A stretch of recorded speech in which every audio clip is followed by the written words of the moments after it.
Hello, and welcome aboard to this episode of the We Are Reading One Piece podcast. This is a podcast dedicated to following the entire story of One Piece from beginning to end as we focus on one volume each episode. We keep the discussion spoiler free for new fans of the series, so this is the perfect place to follow along, whether you're new to the series or just want to revisit the world of One Piece with us. This week we'll be covering Volume 6, The Oath, which covers chapters 45 through 53. My name is Joel, and I'll be joined today by Sean. Hi, this is Sean, Samel76 on Twitter, for whatever that's worth these days. We're getting into some great stuff here. All right, and we also have Evan. Evan here. I'm excited for this one. Yeah, I think we got a good volume. I am excited to get into this one as well. This one will give us more of a bigger insight into the actual world of One Piece. So we see that we're kind of like little frogs in the pond here. All right, so just to give a brief overview of where we left off last time. So last time Luffy defeated Kuro, he gained a new ship, and Usopp joined the crew. Luffy accidentally blew a hole in the roof of a sea restaurant called the Bratier when they were heading there in hopes of finding a cook to join their crew. In order to pay back for the damage that he caused, Luffy needs to work there for a year. He notices one of the cooks sneaking food to a starving pirate who couldn't pay and determines that he's found his cook. So let's kick it off with chapter 45, Before the Storm. Wait, before we dive in, I was a little disappointed to see in the character descriptions in the beginning. They kind of spoiled both of the villain reveals. Well, you shouldn't have read that. How could you not read that thow? I always skip those. Yeah, I mean, I get it. I don't even realize that they're there, to be honest. I was a little disappointed. I usually do read the little, that opening page. Even though I am caught up, it's not like I, haven't read in years and I'm just picking up a random volume. Yeah. But I still like to read the beginning, and I was a little disappointed to see them in there because I feel like they probably could have waited till the next book to include them. Yeah, that's fair. At least in that setting. You make a valid point, and it's totally up to you. But I would recommend in the future, if you see some new faces that you don't immediately recognize, skip it and read it after the next. But yeah, like, hey, I forgot this guy. Wait, no, I don't know him. Yeah, it's kind of like the beginning of the anime when they show all the characters that you don't know. Oh yeah, the opening. Yeah, the title sequence. Who's this guy riding on the wind and looking over his shoulder while his cape blows? Oh, I guess we'll find out. Yeah, so I would suggest maybe if you want to go back after you read the volume, you can go in there, or Sean said, if you see a face you don't recognize, just move on. But we will be introduced to those characters at some point in this volume. Yep. All right, so chapter 45, Before the Storm. Luffy saw Sanji feed the food to Gin and asked Sanji to join his crew. Sanji didn't realize their new chore boy was a pirate and asks why they fired on the restaurant. Luffy explains it was an accident when fighting off the Navy. Sanji goes on to explain that Luffy should be careful because Zeph is a former pirate himself. The restaurant has gained a reputation for their cooks fighting with pirates, but this caused the waiters to become scared and quit.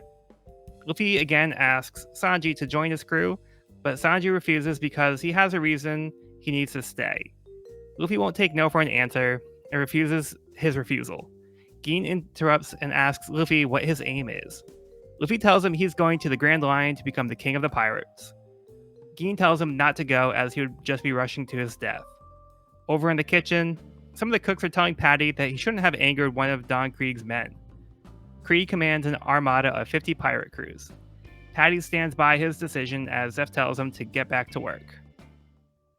Luffy tells Gin that he's going to the Grand Line anyway. Gin thanks Sanji for the food as he ships off.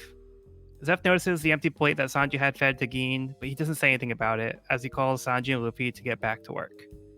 Luffy seems to be struggling to fulfill his duty as chore boy as he is breaking all the dishes he washes and swipes from the food that was supposed to go out to the customers.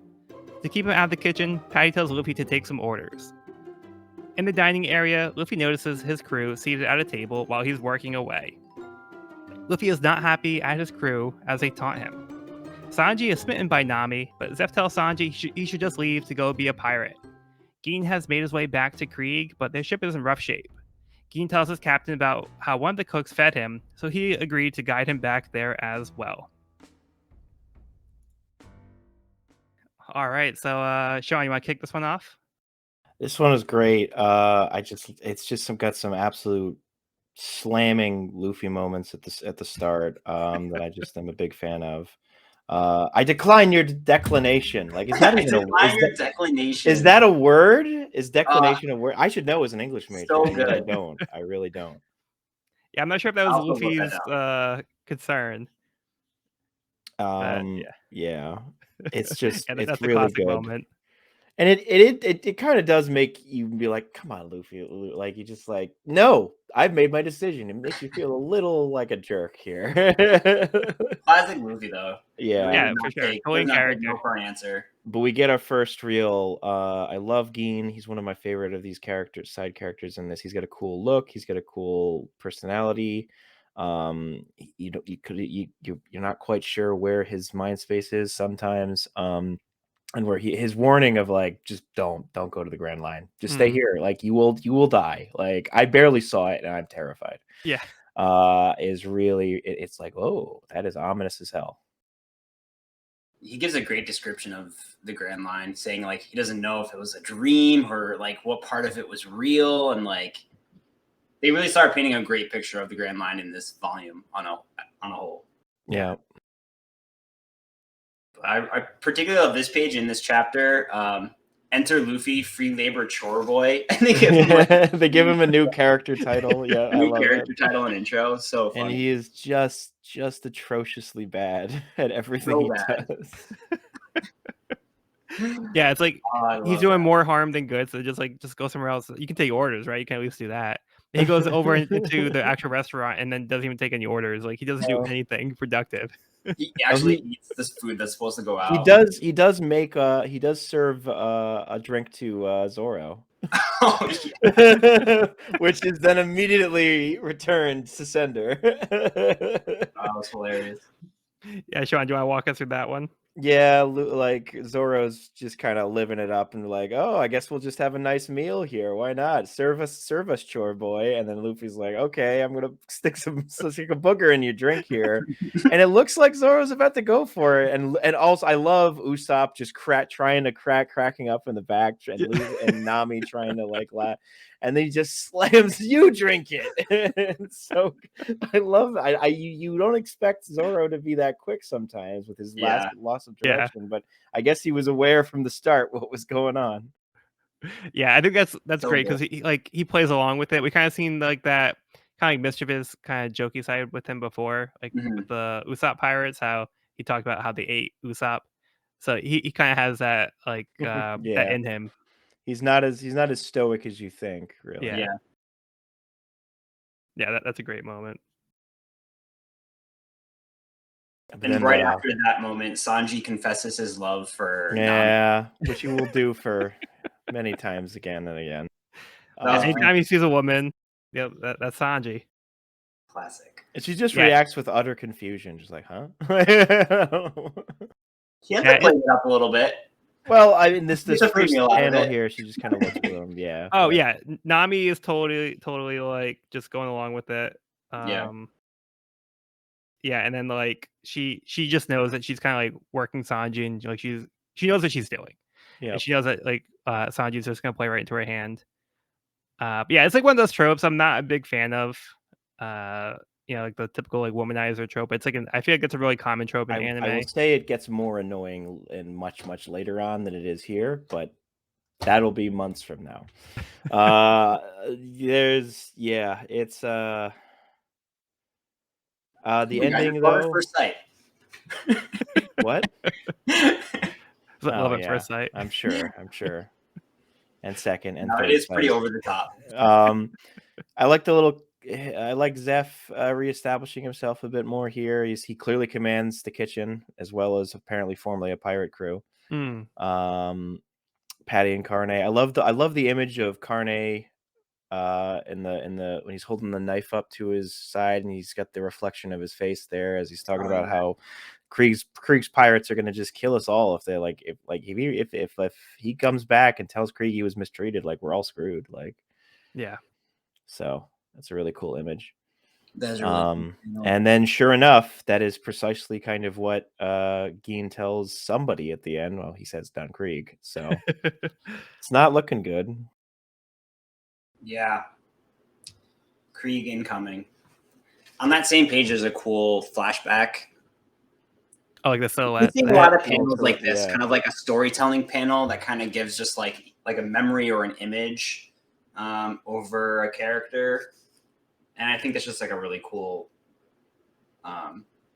way of storytelling. Like it's just very visually pleasing, and I feel like they've been doing that like more recently in more recent volumes. Yeah, and I like how Oda plays up that mystery angle. Yeah, I like build that so like silhouetted figures, and yeah, it's cool. Yeah, there's a lot of like fun moments in this chapter. Kind of like some hijinks going on. Mm-hmm. It's kind of like the calm before the storm, as the title would suggest.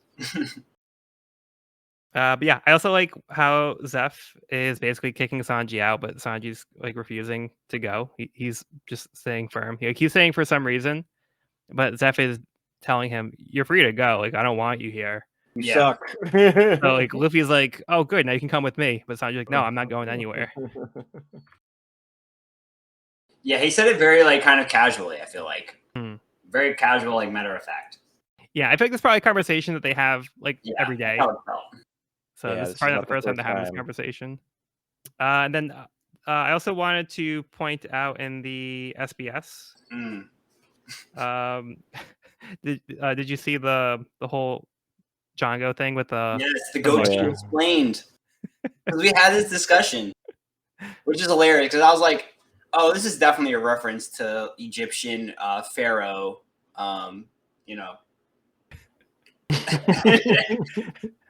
He blatantly states that it's a mushroom. Yeah. Yep. Oh, sure. Hilarious. Yeah, I wasn't sure at what point he explained that was a mushroom, so I didn't want to say too much.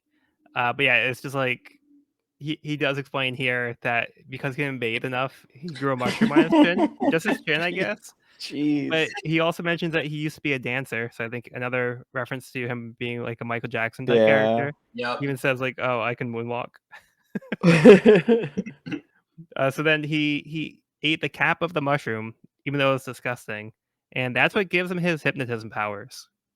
Why not? Why not? So it's not actually a devil fruit, but it still gave him powers in some way. It's an edible power, a devil fungus. Yeah, just an odd little explanation for what's going on there. So those are the types of things where it's like Oda's not really being too serious, but he gives like an explanation for things. It was pretty funny.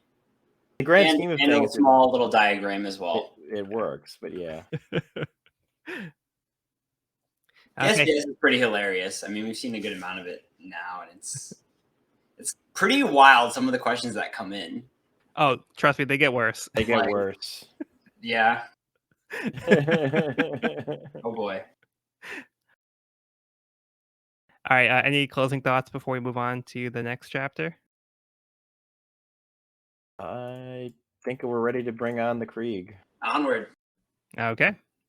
So before we get there, let's go into the next part of the cover story. Oh, yes. So we have Buggy's crew after the battle, part 8, decisive duel in the forest. Gaimon shoots at Buggy while he tries to run away, making several holes in his cloak. So that's it. Gaimon's revenge. Yeah, so Buggy's made his way to the forest. He encountered Gaimon, who's defending the animals and trying to scare away Buggy. Good for him. All right, moving on. Chapter 46, An Uninvited Guest. Sanji says he's the assistant chef and is confused why Zeph would tell him to leave. Zeph says that he fights with the customers and the other employees, flirts with the women, and is a bad cook, so he should get out of his restaurant. Sanji pushes back that he can insult him about everything except his cooking, and he's not going anywhere. Zeph throws Sanji through a table to put him in his place, but Sanji says he'll stay until the day Zeph dies. Luffy takes this to mean that Sanji has permission to join his crew. Sanji apologizes to Nami and serves her some wine on the house. When Usopp asks about service for the rest of them, Sanji tells him to be happy with what they have. Sanji says Usopp still has mushrooms on his plate and he needs to finish them, but Usopp doesn't like mushrooms. Sanji insists, but tells Nami, but Nami tells him to stop fighting over her, and Sanji is immediately distracted. Nami says the food is a bit expensive, so Sanji says her food is on the house, though the rest of the crew needs to pay up. 2 days later, the cooks notice Don Krieg's ship has arrived. They blame Patty for bringing his wrath on them. Sanji notices the ship is a wreck, as if it was destroyed by a typhoon. Krieg makes his way through the door and begs for food as he collapses. Gin arrives at his side and asks them to help the captain. Patty laughs him off and says that he'll alert the Navy. The people of the restaurant determine it's better if they let him die. Otherwise, he could just turn around and kill them all when he gets his strength back. Krieg continues to grovel on his hands and knees, promising not to harm anyone if they feed him. Sanji knocks Patty out of the way and brings Krieg a plate. One of the other cooks, named Carne, warns that Krieg made a name for himself through lies and deceit, earning the nickname Foul Play Krieg. Right on cue, Krieg attacks Sanji and says he'll be taking the ship now that he has his strength back.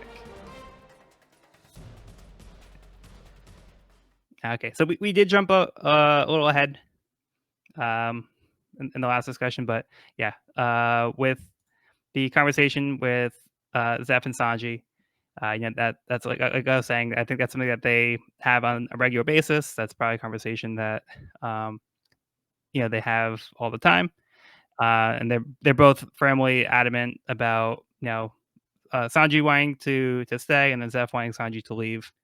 But we don't really know exactly what their deal is and why Sanji's staying. One meal, all it takes. Barely even swallowed it, and is like back to Yeah. Right? That's kind of a trend this volume. Like people Yeah. immediately. That's how good the food is, I guess. Like, right? Yeah. Like, it's that shonen logic. Yeah, exactly. Yeah, right. Or the Castlevania finding a wall turkey and just like health goes back up. Like Double Dragon, the idea. Yeah. I feel like Sanji and Zeph have some really creative burns. Yeah. A lot of creative culinary counters. I love how Zeph calls everyone an eggplant. Yeah. An underdone eggplant. As someone who does not like eggplant one bit, I am sympathetic to Zev using it as an insult. So. I like it shows Gin is when Krieg goes back on his word, he's immediately like, no, you promised me you weren't going to do this and you're still doing it. And it shows that he was sincere, unless this is also just a lie, but I don't think so. His face looks sincere. Yeah, he looks just as shocked as everybody else. And it shows that, it makes me like the character more for being like, well, shit. I'm sorry, guys. I messed up, I guess. Turns out my captain is a piece of shit. But it sounds like his captain's pretty notorious for being. Yeah, you'd think that Gin would have been like, how much can I believe you? But well, he tried. Gin's just trying to see like the best in his captain, even though it's probably very misplaced. He also might think that Krieg is like desperate enough to, keep his word this one time, because he's basically at death's door. So after the event, maybe he thinks he's been humbled after the Grand Line. But that's not really the case here. No, Fortunately not. Still a schmuck. This was a great panel with Sanji and Usopp getting in each other's faces. Usopp's nose is literally bending like a friggin' pry bar. I love it. Yeah. I have to admit, I love Krieg. Even in the destroyed state, Krieg's ship is pretty cool looking. Oh, that's such a great page. It reminds me very much of like the Black Pearl coming through in the first Pirates of the Caribbean movie. Like, oh man, this ship is beaten the hell up, but it still looks intimidating. Yeah, it looks more like a ghost ship that way. Yeah, exactly. Yeah. But like, I love how Sanji says that like it doesn't look like the work of like men. This had to have been like a typhoon. Yeah, So like, but I like a doubt storm it. came and ravaged this thing. Yeah, I wonder what kind of storm. Hmm. Hmm.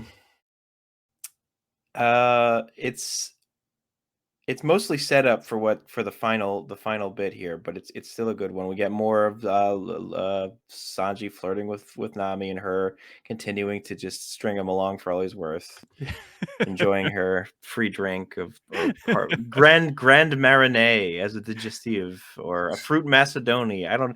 These are probably real terms. I don't know what they are, but like Marinade is real. I know that. yeah. Never heard of the other one. Yeah, too fancy for my taste. Mm-hmm. We get a brief explanation of Don Krieg's Jolly Roger, Hmm. the We hourglasses. want to explain that one for us? Yeah. So let me find it. The Jolly Roger has 2 hourglasses on it, which symbolize his opponent's time coming to an end. Is that right? Yeah, it's like the time's run out. It's like when you see the skull, you know your Yeah, time's run out. Run out. Oh, That's such a cool, like very piratey kind of explanation for a Jolly Roger. Yeah. Yeah. Oh, here's a picture of it. Yeah, it looks like the Jolly Roger's time's run out. Ho ho, hey Oh, zing. Yeah, I like the dichotomy of the cooks having like these opposite ways of approaching the situation. How everybody, including like the patrons of the restaurant, everybody's saying they should just let Krieg die. And then Sanji is very adamantly standing his ground, even though he knows everybody else is against him. He's outnumbered. He's like, I'm gonna get the food anyway. So he's very adamant about serving Krieg, even though he knows it's not a good idea. Yeah. He knows that Krieg is probably not going to honor his word, but that's not Sanji's concern. His only concern is getting him some food so he doesn't die of starvation. I wonder why. I know why, but it's cool to the laying the hints of just why this like idea of feeding the hungry is so important to Sanji, and you makes you like, man, well, what's your? It feels like this is a more personal motivation here, and it lays the groundwork for that well. And it comes back in the next few chapters too. I think like you can tell Oda's really trying to drive that point across. Yeah. Mm-hmm. Yeah, and then also with the mushrooms with Usopp, like Sanji is telling Usopp to eat everything on his plate, even if he doesn't like it. Yep. Don't waste the mushrooms. No, clean your plate, buddy. Oh, I love the little tiny little glimpse of Johnny and Yosaku, like, brother, set sail, we don't want to die. They're like covered in bandages and just lying in cots on the ship. Like, Oh, yeah. we're still here. Like, as far as to those two guys, like the types of like those funny characters and stuff like this, I am a fan of those two. Yeah. But yeah, it feels like it is crazy seeing. Oh yeah, also like Geen being like, don't grovel, Don Krieg. Oh Dad, So no, not you. this is not you. Where's your pride? He's crying a single river of tears. Oh no, that's his arm. My bad. That's his arm. Never mind. That's his arm. But he's still crying, and it's quite the image. Yeah. God, the kick that Patty gets on the next page too is just so. Oh, yeah. His cheek is like an entire loaf of bread. Like it's just like it's a huge bean that is just now like formed on the side of his face. I love it. Oh, it's cool because if you go from like that page to the next page, it basically kind of lines up where Patty and Krieg are in the same position, and Sanji's in the same position. But Sanji is now the one being attacked as opposed to the one doing the attacking. Yep. It's like the panel layout's very similar. Oh, It's just yeah. kind of cool turning the page like that. I just noticed it. Yeah. So Krieg is ready to take this ship. He's got his Ready full to strength rumble. back. One meal, ready to go. Let's do this. Yeah. All right. So let's move on to the next chapter. So starting with the cover story, Buggy's crew after the battle, part 9. You're a strange creature too. Gaimon and Buggy now seem to be getting along as they party with some animals from the forest. So that took a turn. So It sure they've did. apparently Like a full joined 180. Buggy now. I mean, he is a weirdo on the They're island of bonding over their weirdos. squatness. All How right, did you become so chapter. squat? What's that? No, so they're just bonding over how they're both squat little people. They're Doesn't the it same kind of size look now. like this rabbit snake is eating a devil fruit? Oh, there it is. Okay. With that Yeah, skin? it looks like Very like devil a melon fruit of some skin, kind. Yeah.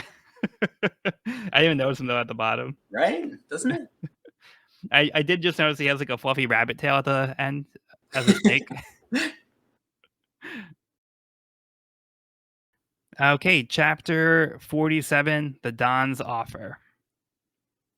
The cooks are in disbelief that Krieg wants the ship as the customers flood out the doors to leave. Krieg demands the cooks to prepare meals for the other 100 men on his ship and makes it clear it's not a request. Gin apologizes to Sanji as he never intended for this to happen. Sanji makes his way to the kitchen to start preparing the orders. The other cooks refuse and point their guns at Sanji to stop him. Sanji says they can fire at him, but it's his duty to feed people regardless of the circumstances. Patty attacks Sanji, telling him that he's wrong. They outnumber Krieg, so they should take him on. Patty pulls out a cannon and shoots it right at Krieg, blasting him through the doors. Turns out, Krieg was wearing heavy armor and was unfazed. He is not happy as he starts firing at the staff with hidden guns that were in his armor. Krieg reasserts his dominance and demands that they follow his orders. Zeph comes in and drops a large bag full of food, enough to feed 100 of Krieg's men. Zeph doesn't seem to be intimidated as he mocks Krieg and his men for fleeing the Grand Line. Krieg recognizes the former pirate's name, Red Shoes Zeph.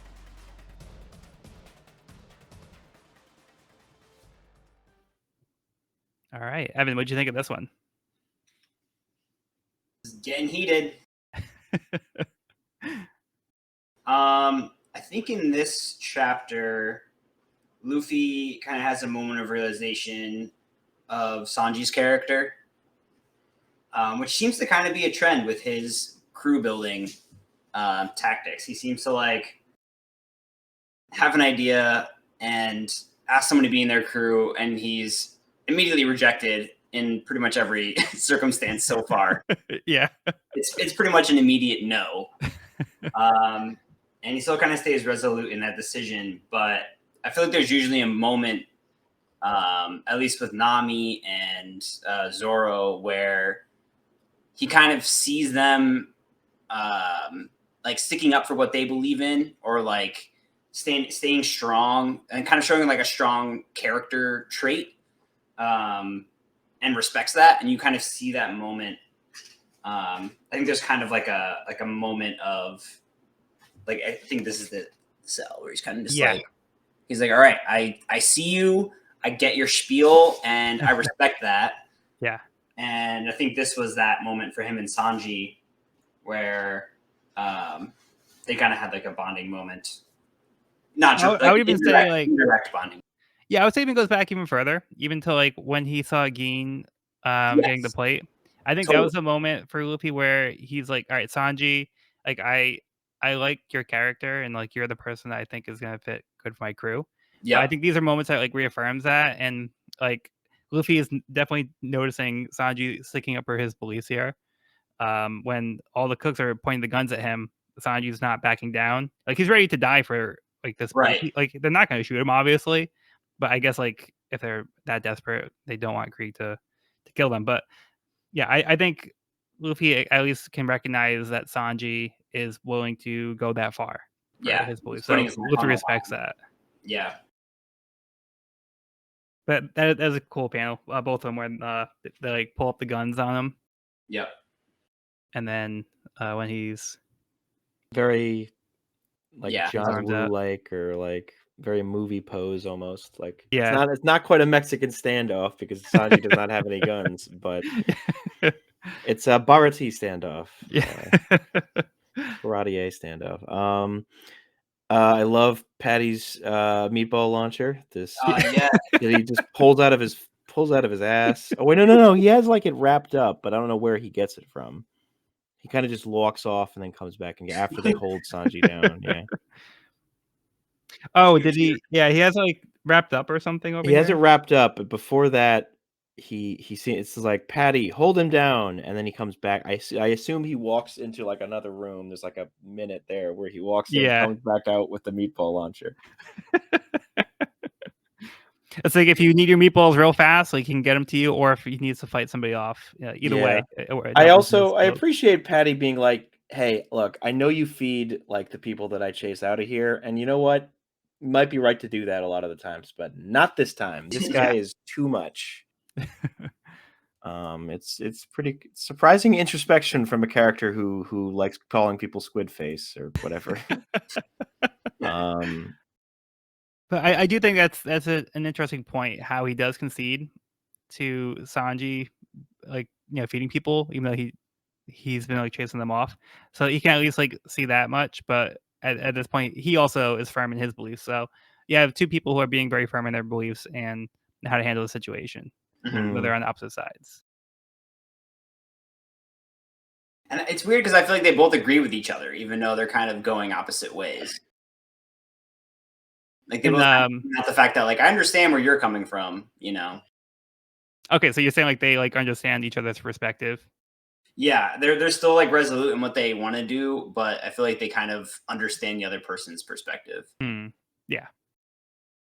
Even like when he mentions like Sanji's tendency to like help these people that he scares off, he was kind of like, I respect that, but not this time. Yeah.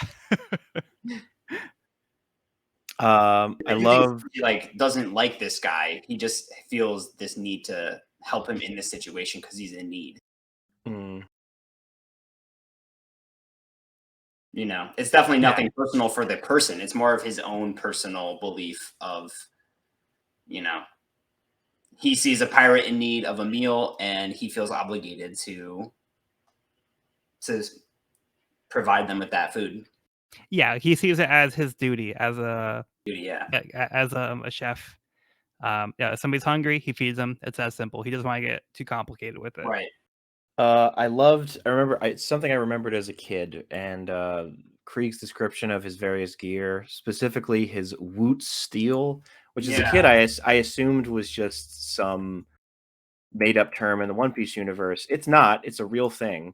It's the kind of another name for like the original version of Damascus steel made in India. Like Hmm. it's one of the earlier versions of like strong forged steel.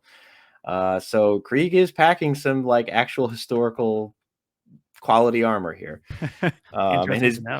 his diamond fists feels a bit much. That feels a bit over the top, but the Woot steel seems authentic. Yeah, that's just for the blank. It's not really functional. It Yeah, just I makes don't it know look cool when he how does it. functional that really is, but yeah. I mean, I'm sure it'll hurt, but Yeah. yeah. No, I he, think he he does say he'll demolish anything, so he does Indeed. use it as a weapon. yeah, I think like using the term of that word you say it was woot, right? Like Woots. woot. Wootz. I don't know. I feel like there are. I noticed more so in this volume than other volumes. There were like a few words that felt a little out of place. I know that Joel's kind of spoken to this in the past on like the translation, just kind of like not being quite fluid with the rest of the book. And I felt that a few times in this volume where it was like a really random word that I either had to like look up or just thought felt kind of out of place. And I wonder if that's something that's just kind of like lost in translation, where like it's like oddly specific words. Hmm. Um, Yeah. I don't have like a list of examples, but I think like that was one of them with the metal. Um, yeah, Yeah. I I wonder if I that's don't just like a know. translation thing. Yeah, I really want to know what the original Japanese text does say in these cases. Like I was saying, like even like in like chapter 1 when Luffy called Taguma Macake, like Yes. I was like that seemed like a very like oddly specific term to use. So yeah, again, I don't know what the text said, but yeah, like you were saying, I don't know in this case either. So I'd Yeah. be really interested to see what it does say in the original text. There's one later in this book that I think it's Zoro says the gulf of difference in our like skill level or something like that. And I thought that was like a very unique use of that word, and also kind of a piratey use of that word. Hmm. But another one that was just kind of like oddly specific, like you're saying. Yeah, yeah. I noticed that they also are using things like "I" a lot instead of "yeah." Mhm. So again, I think they're still playing up like the piratey language. Yeah. But I like how Krieg is compensating for his lack of like capability by having this fancy armor. He tries to have Mhm. this fancy ship. He tries to have like all these people behind him. So he doesn't actually have this true power, but he perceives that all these things are what makes him a great pirate and why he's going to be the best. But it's things that are making up for his lack of ability. Mhm. Yeah, he's more of a Mr. Moneybags than in a way than he is a fighter in the sense that he bought all these weapons presumably. I doubt he created them necessarily, Yeah, and he just probably kind didn't of design them. Yeah, yeah, filled them all to the like. I mean, it's in a certain sense it's cool, but in a certain sense it's also like, well, okay. But I just ate a fruit and my arms grow long, so mine is cooler than you. I didn't have to buy this. he's like those whales that like put all this money into like video games when like Yo, everybody else is like grinding for it. They just buy everything outright without Krieg actually just like like earning bought it. the battle pass, he bought the season pass, he bought the ultimate edition, and he's just like, I'm the best now, right? I got all these pre-order bonuses, like, Yeah, just skip Go right to to the level Grand Line. 100. I'm ready. yeah. What was another thing though? I was gonna. Oh, then we get the Red Shoe Zeph. Mm. What's Yes. that about? I pieced it together as a kid, I think, but yeah, Zeph comes out and just settles the whole matter. Like, so he's willing to go for this because he does not seem intimidated by Krieg, as you said, Joel. So, Yeah. I wonder if maybe he and Sanji are more in tune on this than we thought. Yeah. There's definitely something more there. Yeah, when I read Red Shoes Zeph for the first time, like it kind of made me think of um, Redhead Shanks, At yeah. Shanks. red Yeah. haired Oh Shanks. yeah, Yeah, I didn't even put that together. Yeah. Okay. just because I was like, I don't know. I'm like, maybe he was part of like red haired Shanks's crew, and they all had like a red themed ability. It Mhm. was like the Red Squad. Like, got red haired Shanks. We got red shoes over here. We got red jacket. Yeah, we're We gonna got have like Red Gloves Jeff or something. We gotta have like the whole set. yeah. I don't know. That was like my like first reaction was like maybe he was a part of red haired Shanks's crew. Oh, who knows? Well, I mean, we find out. We find out the backstory pretty soon. All right. Before we move on to the next chapter, I also wanted to point out in the SBS um, that there was a character that popped up in the last volume called Panda Man. So Right. Yes. I feel like we'd be missing out if we didn't mention Panda Man. And a Uh, man. I'll be honest, I never catch his appearances. Me neither. I never notice where they are. But I wanted to mention this for Evan because he's never been introduced to Panda Man, and we didn't talk about it last volume where he was, but I did go back and look for him. He's basically in chapter 44 in volume 5, page 182. He's in between like two little speech bubbles. Mm. Well, actually, they're kind of large speech bubbles, but yeah, he's a character that's going to just kind of pop up in the background as like a little gag. So he's just going to periodically show up in like random chapters. He's the But Where's Waldo of One Piece in a way. exactly, so it's like where's Waldo, but you never That's know when he's awesome. going to pop up, and he's just going to be there sometimes. And he says that he's a wrestler and Yep. that he'll introduce him properly next time. So yeah, I just want to point out we did miss the first appearance of Panda Man, but there will be many more, and we will miss those too. Cool. Okay, any final thoughts before moving on to the next chapter? Let's see exactly how much Krieg is willing to bring to this confrontation. He's got Yeah. any more guns under his coat?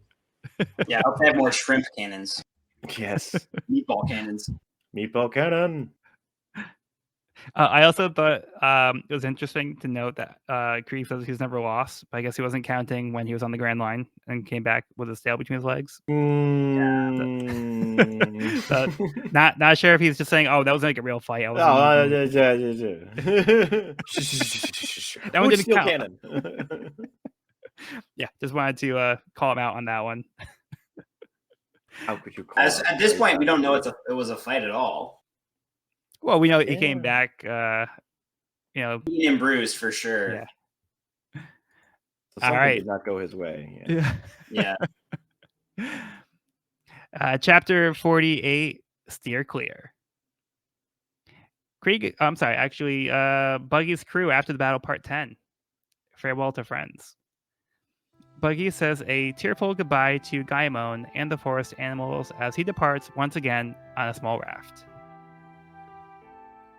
So I guess that's the only way that Buggy knows how to travel now. Pretty much. Small raft. With a tear streaming down his face. Buggy. Yeah. Okay. Chapter 48, Steer Clear. Krieg is surprised to find out the famous Red Shoe Zeph is still alive. Zeph comments that he's just a chef now, but Krieg wonders if it was by choice or was being a pirate too much for the man. Krieg explains how Zeph was known for his powerful kicks and earned the nickname from the blood of his enemies covering his shoes. The rumors were that he had died at sea, but he didn't lose his life, just one of his legs. Krieg knows Zeph has been to the Grand Line and demands that Zeph hands over his log. Zeph acknowledges that he has one, but refuses to give it to him. Krieg says he'll just have to take it by force. He has the strength, men, and ambition. He was just lacking the knowledge he needed to succeed and now needs their ship. The cook stands firm to defend Zeph. Krieg announces that he's the strongest of them all and will be claiming the One Piece. That gets Luffy angry, so he steps in to tell Krieg that he's the one who'll be the king of the pirates. The cooks are surprised that the chore boy would get involved, but Luffy says that he can't stay out of it any longer. Zoro and Usopp get ready to step in, but Luffy says that he's got this. Krieg laughs that Luffy expects to survive the Grand Line with such a small crew. Krieg's fleet was wiped out in just 7 days. Krieg takes the food to bring to his men, declaring that if anyone is still here when he gets back, he'll wipe them all out and take the ship along with the log. Gin apologizes to Sanji for bringing his captain here, but Zeph tells Gin that it's not his fault. The cooks all complain that he's taking Sanji's side. Zeph puts them in their place when he points out that none of them have experienced starvation before. If they want to complain, they can leave, but they all decide to stay and fight. Gin calls them all fools. Sanji tells Gin that he'll feed a man if he's hungry, but he has no problem beating someone to death once their stomach is full. If the pirates try to take the ship, he'll take them all on without mercy, including Gin. Luffy tells his crew that he has to take on Krieg as someone who has been to the Grand Line. Luffy tries to get information about the Grand Line from Gin, but he says he's not really sure what happened himself. All of a sudden, on the 7th day, the ships were all defeated by one man, a man with piercing hawk eyes that could kill with a glance. So, a turn of events. Not the first mention of Hawkeyes. Yeah. Not even like his full name. He just has Hawkeyes. Yeah. Yeah, so it wasn't Typhoon. It was just one man. Yeah. That's what they can expect going to the Grand Line. Here's the silhouette that we get. That's true. Another silhouette. And another perfect example of like that flashback memory, vague but vivid. I'm really digging that. Yeah, that is a cool. Oh, and right below that, Usopp's reaction. Incredible. What is that one again? This is when they learned that it was one man that took down. Oh yeah, his mouth Usain's opens face. so large. Yeah. God, Incredible. it's like God, the It's Beetlejuice all monster. Like, yeah, it looks like a monster for sure. Oh, we get some solid Zeph backstory. Yep. So we get the We reason learn behind the shoes. his nickname. yeah. Yep. I can also Um, feel Luffy's eyes light up at the mention of a logbook that explains the Grand Line or like some of the secrets of the Grand Line. It's like Luffy wouldn't bother to read it though, and then if somebody tried to read it to him, he'd probably just like fall asleep anyway. yep. But he's gonna want that, I think. Yeah. We'll see. There is. What was I gonna say? I love the immediate. There are two more. He's still counting in Sanji when Krieg's like, "Oh, you're Oh, pretty thin," and he's like, Sorry, done deal. "Yeah." When already Nami seems to be gone. Where'd she go? I wonder. Yeah, we haven't seen Nami in a little bit. We have Yeah. not. Maybe. No. I love how big that bag is. It's just so like. Also, The like, big is old that sack of food. what is? Did he individually package each one of those meals, or is it just a mass of rice? Just the Yeah, and like when did you start preparing this? Like was like as soon as like he knew Krieg was like on his way? Like Yeah. I mean, Yeah, I get right? it. He's a really good chef, but come on. The big doggy it's bag. just like 100 hot pockets. He just kind of like threw them all in at once. Hey man, when you're that hungry, Yeah. it could just be a bunch of old tablecloths, and I'd probably still go for it. He really is going full Doug Dimmadome, Zeph's hat, and that I'll take it from you page on like 6 on my app, but it might be different in the physical book. Yeah, I'm back to the physical volume, so it's like take me longer to like go Page through. 6 of that chapter, but yeah, I mean, I can't. I've tried this every time, and it's too much of a glare. But it's a really tall hat. I love Zeph's incredibly tall Doug yes. Dimmadome hat. There we go. Yep, there it is. Yeah, it's just hitting okay. the ceiling, like it really is. Yeah. I love Krieg's giant shoulder pads with his emblem on it. This man understands branding at the very least. Geen continues to be very very sad. And but then Zeph's like, "Oh, none of you understand what starvation is like," Right. which implies some things. Yeah, and I like how we see that panel of Sanji right next to him. Like Sanji's just very quiet. Mm-hmm. He's just lighting another cigarette. Yeah, just lighting a cigarette. Yeah. Or finding another lollipop, of course. Yeah, I like how Zeph also doesn't blame Geen off the lollipop. Yeah. Yeah, it's Geen. He's getting off pretty easy here, potentially understandably, but I don't know if I'd be so quick to be like, "Oh, it's all good, buddy. Your boss is just gonna come back and kill us all," but it's all chill. I think Sanji kind of sums it up like perfectly here. Like, but soon I'll be facing plunderers with full stomachs. So if I have to beat your mates to death, don't complain. If they try to take over this ship, I'll slaughter them without mercy, and that goes for you too. So basically, he's like, I have no problem feeding you, but we'll just have to fight you off at full strength. Like, I have no problem killing you in that way, but as long as you don't die, there's a from like stomach. starvation, no go. Internal bleeding, I'm fine with that. Like, at least you won't be hungry. All right. Any other closing thoughts before we move on? I'm ready to continue the I don't meal. know. This Hawkeye sounds pretty strong. I feel like Hawkeye we're getting sounds more and more pretty hints of Hawkeye. Yeah, I feel like there's a little bit more table setting with this chapter. Okay, so let's get into chapter 49, Storm. Everyone is surprised by the revelation that Krieg's armada was defeated by one man. Zep points it out that must have been Hawkeye. Zoro tells him that this is the man he's been looking for. Sanji asks if they did something to upset him, but Gin doesn't think so. Luffy is excited to go to the Grand Line upon hearing this, and Zoro reaffirms that he needs to go there to find Hawkeye. On Krieg's ship, his men eat up to regain their strength. They are relieved to have survived until Krieg tells them that they're going back to the Grand Line. One of his subordinates questions why they would go back to face certain death, so Krieg shoots him. There are no further objections as the pirates begin their raid on the Baratier. The cooks prepare to defend as the pirates rush in. Suddenly, Krieg's ship is cut down in the middle, causing it to start to sink and creates large waves. Zoro is concerned about Johnny and Yosaku, who are on their ship.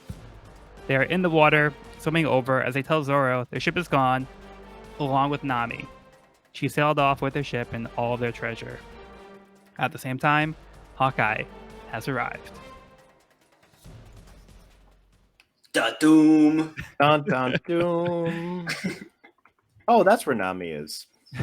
Oh, By the way, Uh-oh.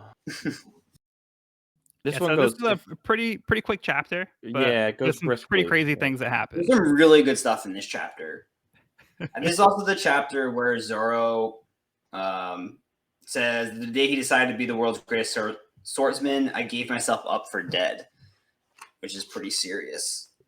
But also, I think that like that lends perfectly to his character, and also, I also think Luffy's character is kind of very comparable in that sense. Like Zoro wanting to be the greatest swordsman in the world, and Luffy wanting to be the king of the pirates. I feel like they're both so dedicated and motivated towards that goal that like literally anything else just is like a stepping stone to get there, or like like anything that's not the greatest is just an obstacle in the way.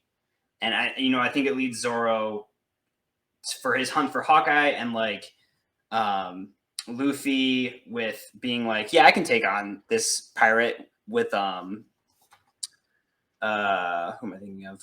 Oh, with Krieg. Yeah. And being like, yeah, I need to beat Krieg because he's another pirate, and if I'm going to be king of pirates, obviously I'm going to have to fight this guy. So like, right. Like if he couldn't beat Krieg, that like everything just feels like something they have to do to get there. Yeah, like you're saying, like if Luffy came and beat Krieg, then it's like his goal is basically like get in the water. Or like when Zoro was fighting like Kabuji back in the like the Orange Town arc. How it's like if I came and beat Kabuji like this, and like I have no right to like pursue the goal of being the greatest swordsman. So they like you said, they see these characters as obstacles that would like prove their ability. If they can't get past this, then it's like they don't have what it takes anyway. Right. It's almost like nothing is insurpassable because they're aiming for the top, so they have to surpass everything. It's like not even a thought of like, no, maybe I should. This is good. I'm good here. Maybe I should give up, or like, I'm going to settle and just be the second best pirate. Like, That's cool. That's not an option. It's like So I have to do everything that it takes, and so that kind of means fully committing yourself to something. And I think Sanji kind of says that in this chapter, which is pretty badass. And yeah, we'll get there. This gets so good. And Sean, did you have something? I mean, yeah, I love the little panel of Zoro whacking Usopp on the side of his head with the butt of his sword.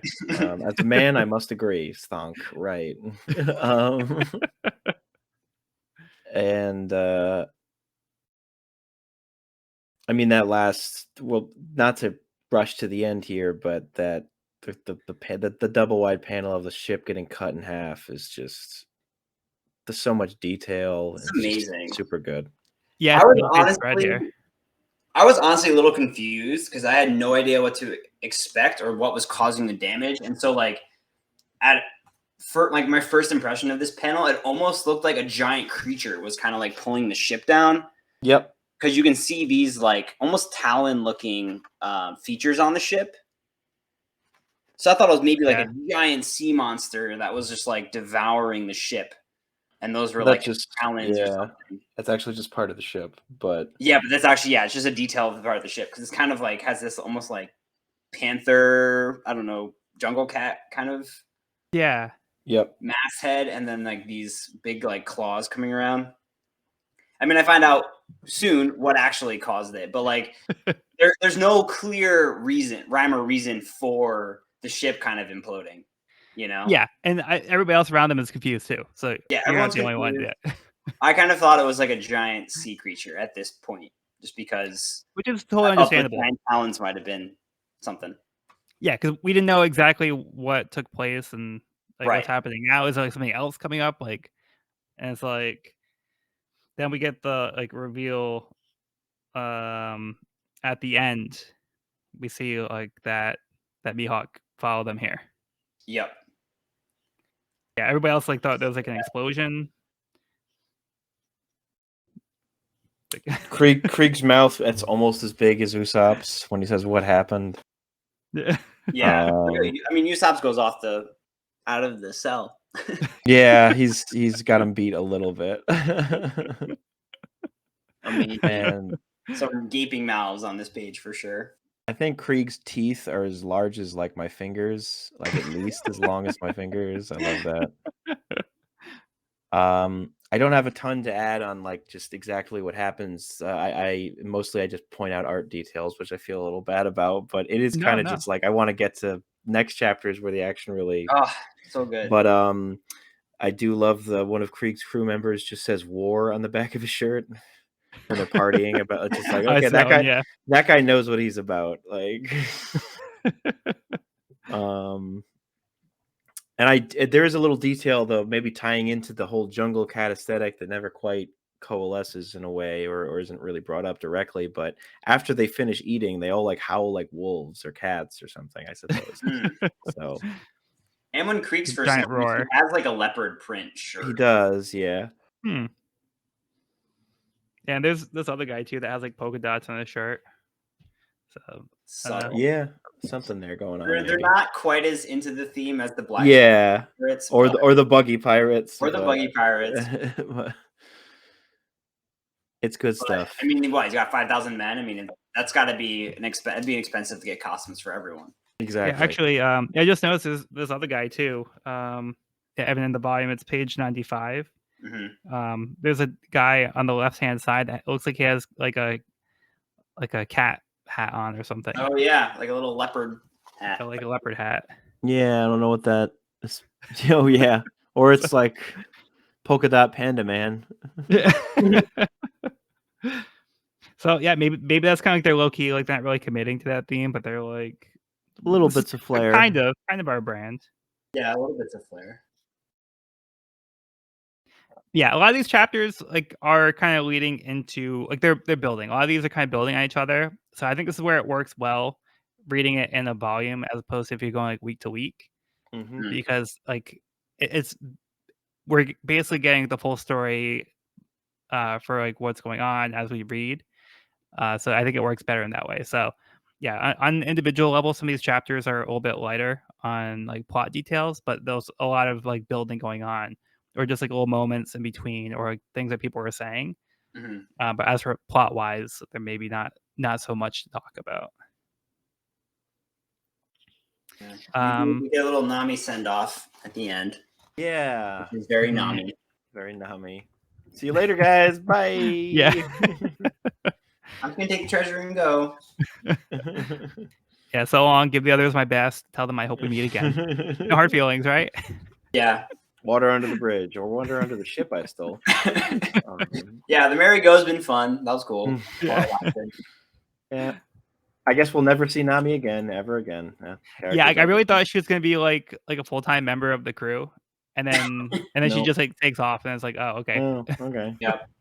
Not my favorite decision Oda's ever made, but part of the story. Uh-oh. It's him. I'm just quoting Zeph right after that, where he sees somebody on that ship. Yes. It's him, yeah. With a shadowy figure approaching. All right, so are you ready to move on to the next chapter? Let's do it. Let's do it. Okay, so let's get into the next cover story. Buggy's crew after the battle, part 11. A new friend. Buggy's raft is attacked by a giant crab. Some friend. Yeah. Term friend loosely.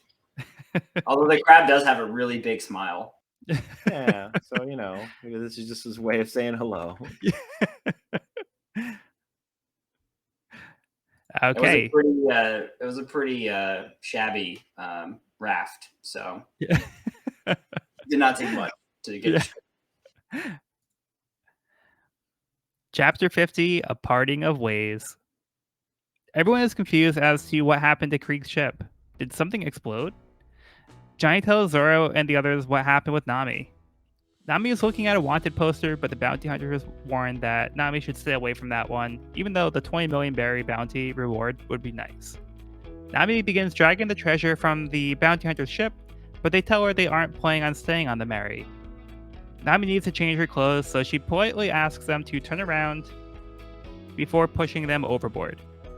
Nami explains that she steals from pirates and never swore allegiance to Luffy, though she did have fun while it lasted. She took off with the ship just before Krieg's ship caused large waves. Luffy points out that he can still see the ship. Luffy asks for Johnny and Yosuke's ship so they can go after her. Luffy will not accept anyone else as their navigator. Zoro reluctantly agrees to follow his captain's orders, and Usopp wants to save the ship Kaya gave them. Luffy needs to stay behind and help the Baratie. At this moment, Krieg's crew shouts that Hawkeye has tracked them down. Everyone is confused that Hawkeye could have destroyed the ship as they didn't see any large weapons. Zeph clarifies that he carries a large sword on his back. He is the greatest swordsman in the world. Krieg's men lose all hope as their attacker is back to finish them off, just for fun. The pirate tries to shoot the swordsman, but Hawkeye Mihawk deflects the bullets to alter their trajectory. Zoro admires Mihawk's skills and challenges him. Mihawk recognizes their vast difference in skill without even having to lift his blade and wonders where Zoro's confidence comes from. Back over on the Mary, Nami thinks back about how she would like to meet her friends again someday. She sheds tears as she says out loud to Bellamere she just wants to be free. Bellamere. I was wondering how to pronounce that. As a kid, I pronounced it Belmare, but that's how I probably would have. I think I've heard people say Belmere, but I go with Bellamere. Works for me. And I think that's the way that the dub pronounced it as well. That's what I've been going off of. He's supposed to be French, right, or something? Or... Yeah. It's at this point where I realized we haven't really gotten much Nami backstory, have we? No. Maybe we will someday. If she ever comes back. If she ever comes back. If we ever see her again. I wonder who this Belmare is. Maybe we'll find out. I think this is probably the last we really see of Nami. Yeah. So I mean, I feel like she kind of comes in, she makes a splash, and then she kind of just like the way she came in, she kind of sneaks out. Oh, exactly. Very much like a thief. But yeah, so I do think we get some interesting points in this chapter. So we get confirmation that what actually caused the ship to be destroyed was a sword. Yeah, wow. Not a storm, not like a cannon. Like this one dude with a sword took out like 50 ships. And a hell of a sword at that. Oh yeah. This thing is no joke. Yeah. Black blade. Yeah, so any thoughts on this chapter? Oh man. I feel like I've never been so hyped for a battle than I am right at the end of this chapter. Like seeing the two swordsmen getting ready to face off. I mean, I feel like I've been waiting for this my whole life. Yeah, that's a cool panel, like back to back. Zoro certainly has. Side by side with them and their swords, and like his sword on his back, it's like huge. Looks like a crucifix. Like it's massive. Yeah. And he's got and he actually looks like Zoro. Like I feel like he looks like a person that should be named Zoro. I see what you mean. Yeah. Much more Antonio Banderas than Zoro. Yeah, this in the live action, this would be Antonio Banderas for sure. Yeah. Yeah, it's Yeah, like he's we so have powerful, like so yeah, Zoro's dream is who this guy is. So we were just talking about right. how like they have to go over these obstacles and they can't take on these obstacles and they don't have what it Yeah, takes. So now right off the bat, Zoro has to face like the greatest swordsman in the world to prove himself. right. And this is his dream. I mean, this is his opportunity to accomplish his dream, which is pretty wild. Kind of hard opportunity to pass up, even if you in your heart you're like, I'm probably gonna lose this. Right. But I get it. I don't think Zoro's even thinking that. No, he's just thinking this is like gotta be done. Time to prove myself. Yeah. Yeah, so I really love like all this build up to this fight. Like everyone's saying, it's getting pretty hype. And Oh, Yeah. Hawkeye just feels yeah. like a character that was designed to be cool. Like he Mhm. was So set sure. out with like Oda was like, okay, Yeah. I need to make this guy as cool as physically possible. Give him a cool haircut, give him a cool beard, give him a cool outfit, give him a cool sword, give him a cool entrance, give him a cool name. Everything about this guy was like, we need this guy to make an impact, and it works. Yeah, even like his demeanor, he's just like so calm Yep. and like Yeah. he's not like phased at all. He's just like like he knows like what he's worth. He's really cool. Yeah, even like his doom has like special text to it. Boom. Yes, So there's been a different. yeah. Yeah. No, there's been a few text changes in this volume. Krieg also had his own text earlier Yeah. on his full. Yeah, he's been playing around with the different text Yeah, I've noticed designs. that. Here's the other one. This is Krieg's text. Oh yeah, with the insolence, yeah. I'm digging it. I am also digging it. This one. Sean, were you gonna say something? Just mostly again, just reinforcing the parallel between Zoro and Krieg with both. It's there's almost a little like this may not be intentional at all, but the doom behind Mihawk is a bit more. No, I guess they're kind of in the exact same position, but it looks almost the way Zoro doesn't quite fill in the frame.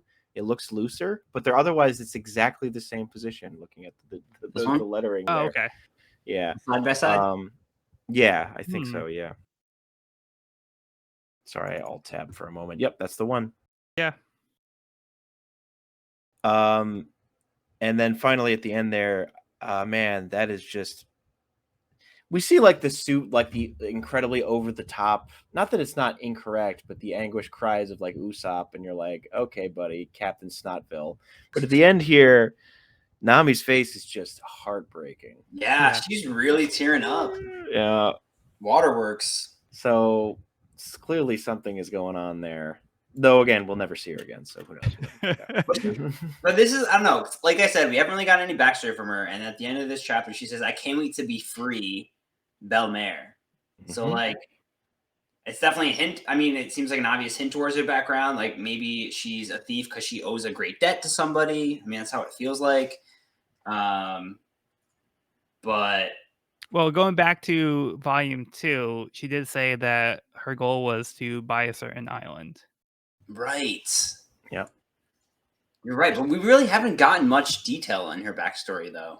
Nope. Yeah, we don't know like what her intentions are, That's like right. why is she doing this? Like who's Bellamere? Who is Belmare? And like she kept looking at this wanted poster. Is she on the next page? Mysterious woman. But yeah. Mysterious woman who looks like she could be named Belmare.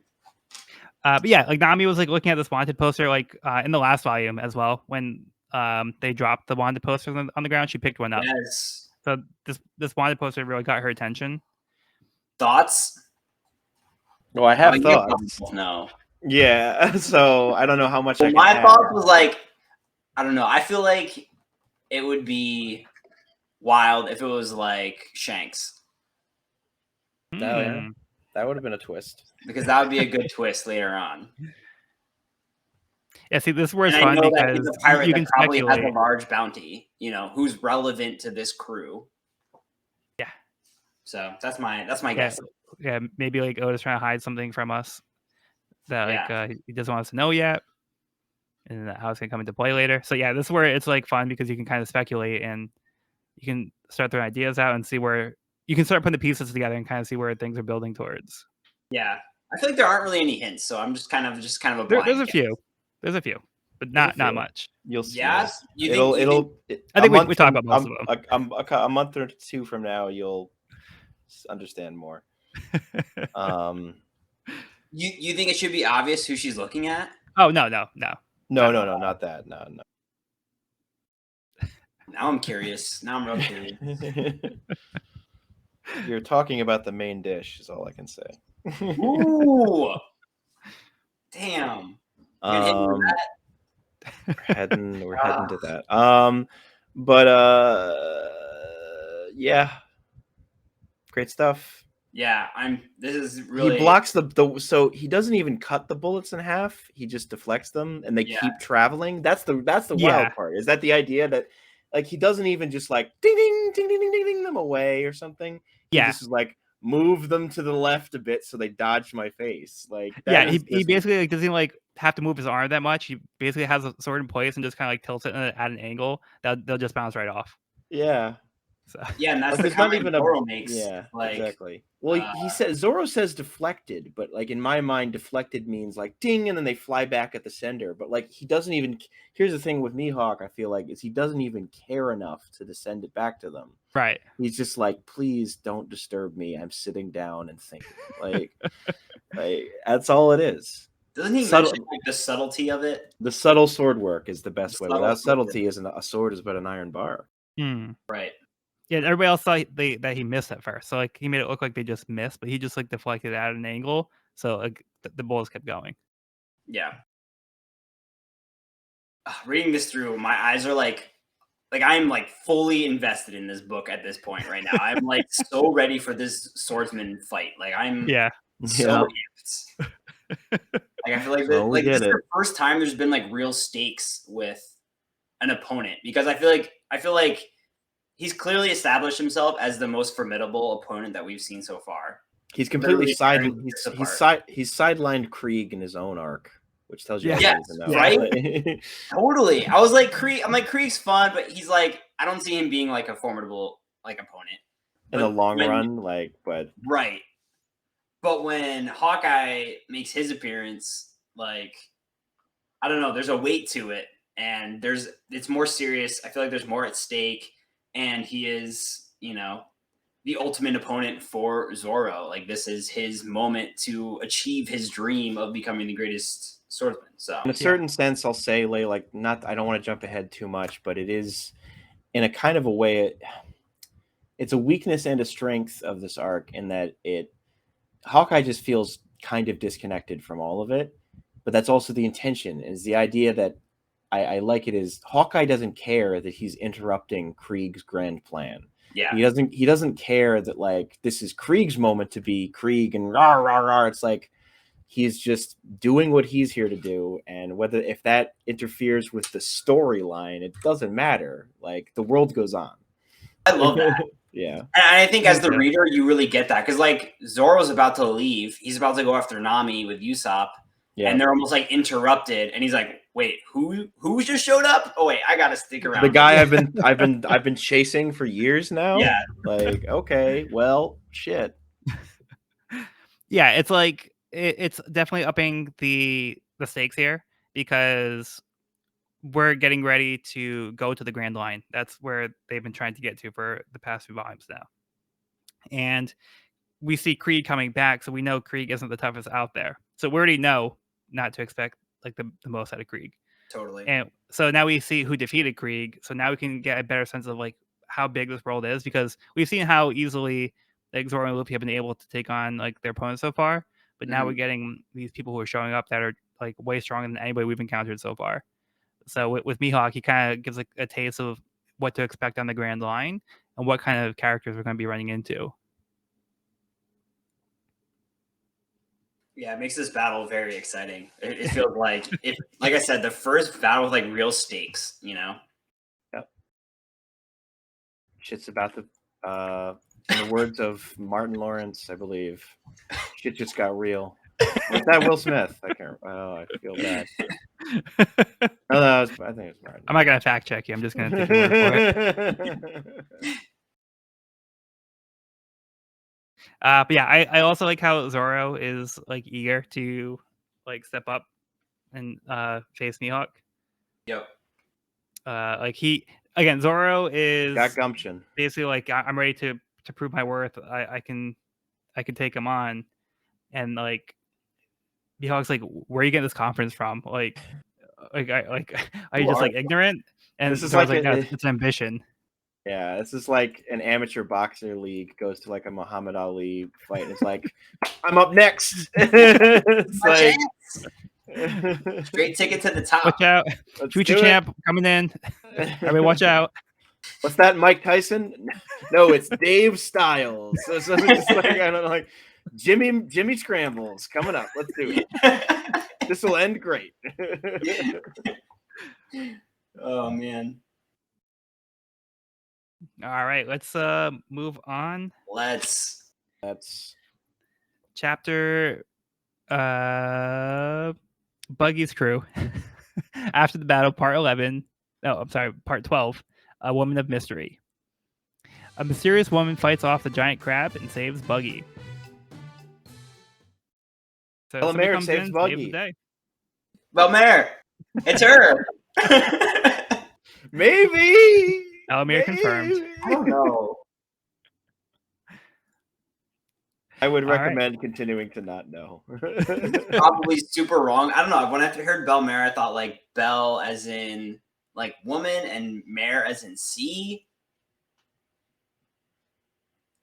I don't know. I don't don't know know. French. I don't know either, but you could be right, could be wrong. I don't know. I'm probably wrong. It was just I'm like, not gonna fact check you either. Joel is not in the It's a mood to hunch. fact It's check a hunch. tonight. it's probably way off. Okay. Chapter 51, Zoro Overboard. Zoro faces down Mihawk as the rest of the onlookers watch to see the confrontation. Even though Mihawk has a large sword strapped to his back, he removes his necklace to reveal a tiny dagger. When Zoro asks what's that for, Mihawk responds that he doesn't hunt rabbits with a cannon. He goes on to explain that even though Zoro may have a reputation, the world is made up of 4 quadrants and the East Blue is the tamest of them. He then apologizes to Zoro that he doesn't have a blade even smaller to use against him. Zoro charges in with an onigiri attack, which is easily blocked by the world's greatest swordsman. Zoro is in disbelief that his attack was stopped as if it was nothing, quickly realizing just how outmatched he is. Not giving in, he continues slashing away as Mihawk is able to block every blow. He thinks back to the promise that he made to Kuina, so he has to win. Johnny and Yosuke try to help out their friend, but Luffy holds him back to let Zoro fight his own fight. Zoro follows up with a Tiger Hunt attack, but Mihawk stabs Zoro with a knife through the chest. Zoro remains firmly in place, which causes Mihawk to question why he won't retreat. Zoro proclaims that even retreating one step will be the same as giving up on his ambition to be the greatest. Preferring death to admitting defeat, Zoro says that he won't retreat. Mihawk is impressed with Zoro's strength of spirit and asks for his name. Zoro proudly states his name as Mihawk removes the sword from his back in order to honor him by killing him with his sword. Zoro prepares his final attack as both dash in towards each other. 3,000 worlds. It's not enough.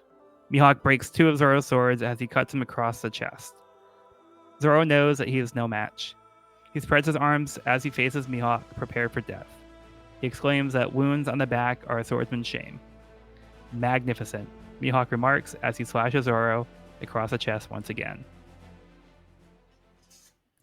Okay, so Evan. So good. What are your thoughts? I mean, this is the best battle of this series so far, right? I mean, this has got to be.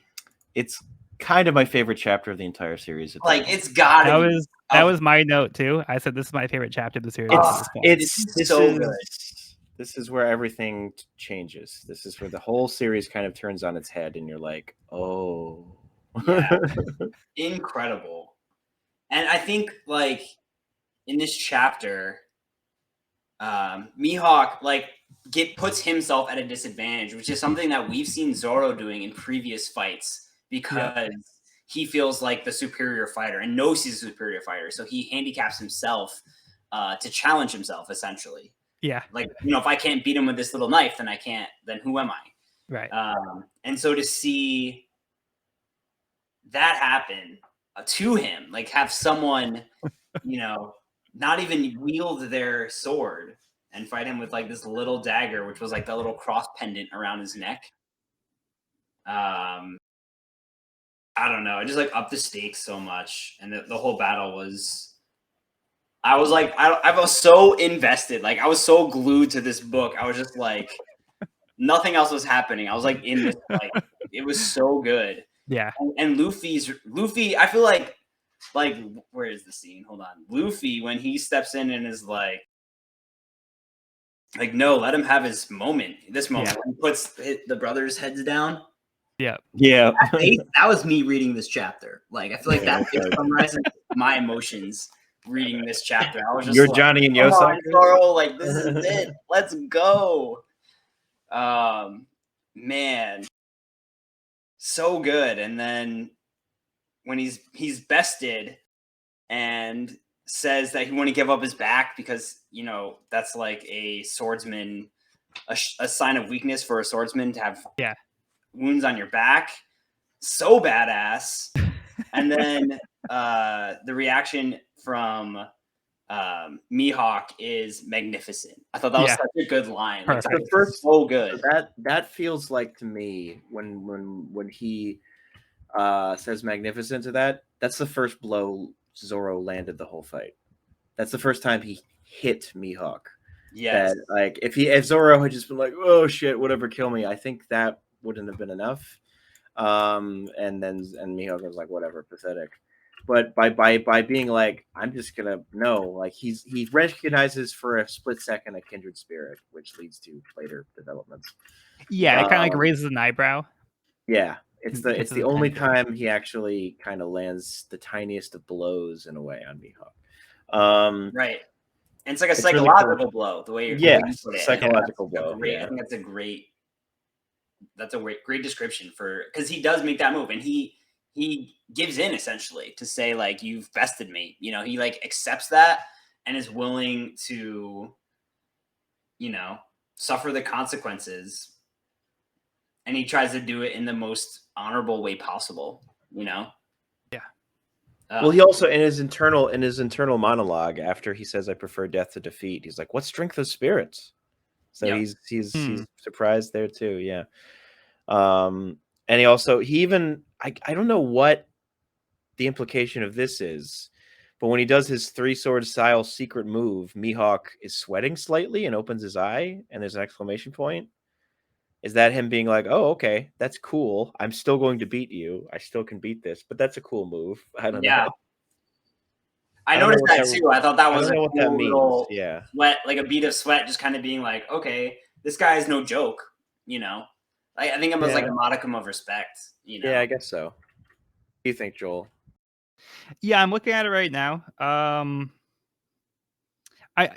think it's like you're saying, just kind of like a sign of respect, kind of just like acknowledging like, oh, maybe there's more to him than I thought. He's no slouch. I feel like the or sweat it kind of catches him off guard just like a little bit. The sweat was unnecessary. I think the eye and the exclamation point would have been enough. The sweat makes it feel like this took effort, which maybe it did, but clearly not that much. So I don't know. But the sweat is nice because I also noticed that, like, very distinctly noticed the bead of sweat. You know? I just don't know what it implies, because the implication being that he's stressed right now, but he's clearly not. I feel like so. I don't know. Maybe it's just kind of like the way I'm kind of reading it is maybe it's kind of like I haven't been putting any effort into this fight at all, and now he's kind of like, oh, maybe I should pay more attention for this 1 second. I don't think he's like actually worried, but I think it might have just been like maybe there's a little bit more to him than I thought. Yeah. Again, I don't think he's actually worried in this case. I think it might just fair. kind of, again, another eyebrow raise kind of thing. It's not a perfect answer, but it works enough for me. And it's still, again, my favorite chapter I've read so far. Like, this is not... Agreed. I agree. This is when I read this as a kid, the swordsman shame line and the magnificent, like, it shook me for a moment. I was like, oh... I sat there and I reread this chapter when I read it in the Shonen Jump like 700 times. Like, I just kept going over every detail.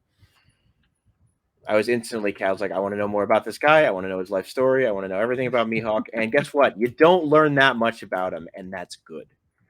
I'm glad that we're still like, what the fuck is this? Even today, but Definitely the best villain so far. I mean, he's so great. we'll get the villain rankings. I hope Joel is. Are we allowed to include him in villain rankings, Joel?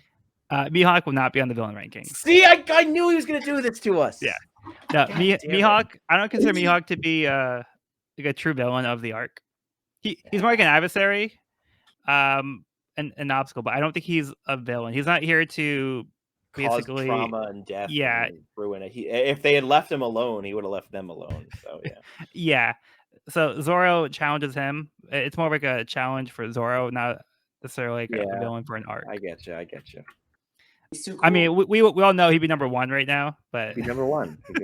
So if Obvious. anything, I suppose it just makes it too easy. So Too easy for sure. yeah, like the gap from Mihawk being so cool with everybody else right now, it's too vast. So we'll just leave it at that. Fair enough. But yeah, I love just like the way everything plays out in this chapter. I think it's like pitch perfect. Like just like the way it kind of builds up from the beginning. Anna Kendrick as Mihawk. I like this. The lamest joke possible. I'm sorry. Yeah. So Zoro basically being like, yeah, I've been waiting for this day. Zoro's all confident. Mihawk's like, you're nothing. And then like everybody's kind of watching to see how this happens. And like, you know, Mihawk pointing out the little blade, being like, I wish I had something smaller to take you on. I don't need this. Like, that was a low blow. Like the disrespect. Then like Zoro kind of proving himself in one way. So not having like the swordsman skills to back it up, but he impresses Mihawk in other ways. But then like the way Zoro gets straight up stabbed. So we're like, now we're actually worried about Zoro. Yeah. Looks like bro got stabbed in the heart. Yeah, I think he's like more like in the center, but pretty close. And then yeah, and then just Mihawk kind of like warming up to Zoro and kind of getting that respect. So yeah, I like the way that all plays out. Agreed.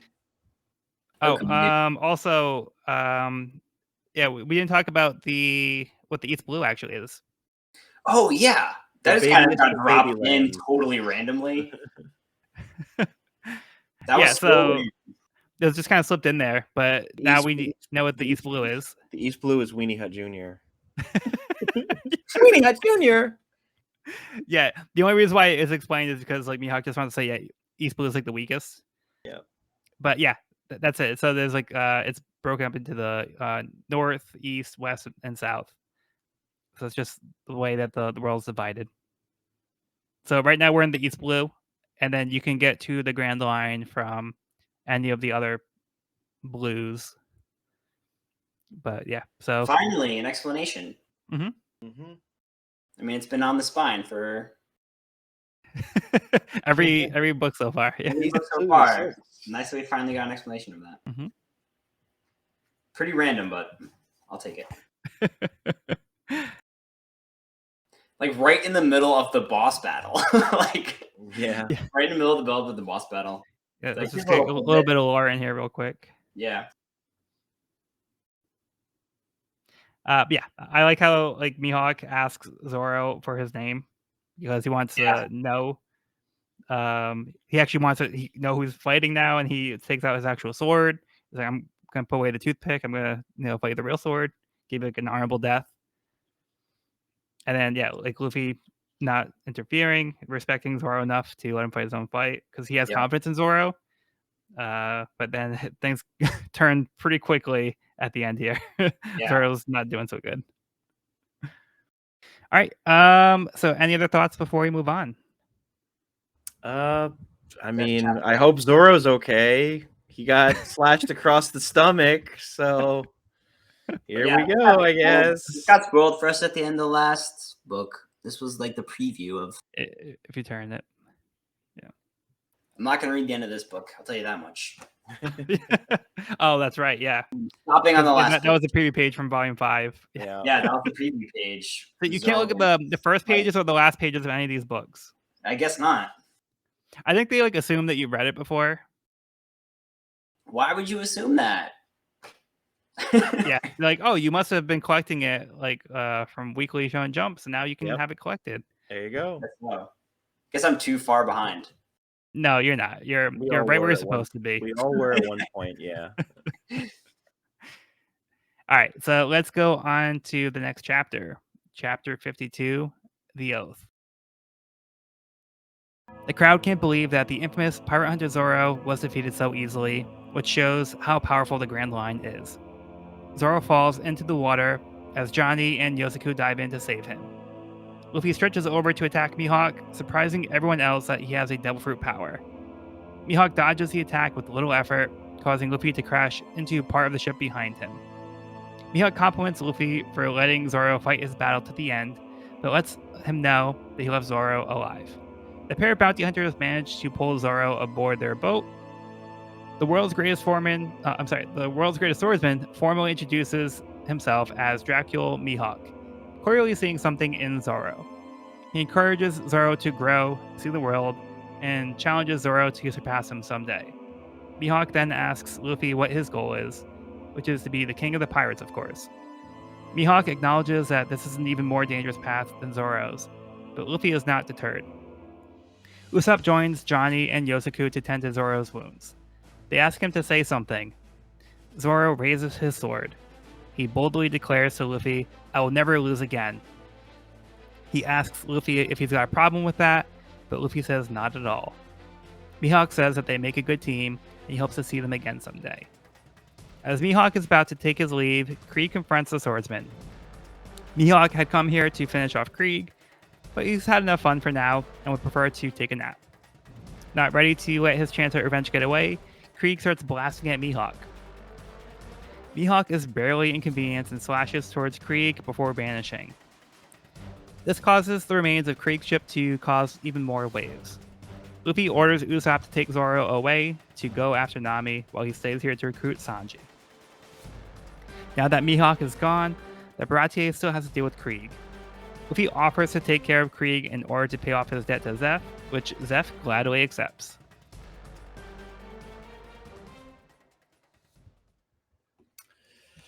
Oh boy. Dracul, like as if you could be more cool. Yeah. Come on, dude. You might as well just be like, my name is Captain Darkness Damien Dracul the Third. I love Sanji. Abandon your stupid dream. Yeah, like Sanji's not getting it. Yeah. He's like, though it's a question I'd later ask Sanji too. Like, oh, you're just gonna abandon you? Yeah. Well, his dream doesn't involve physical combat, so yeah, everybody's got their dreams. Yeah, I mean, seeing Zoro raise the sword in that scene was pretty great. Yeah, that's one of those most iconic moments of the series. Yeah, and like making that promise to himself and to Luffy to never lose again. Yeah, like the face he makes. Yeah. Yeah, I was just going to show that. Yeah.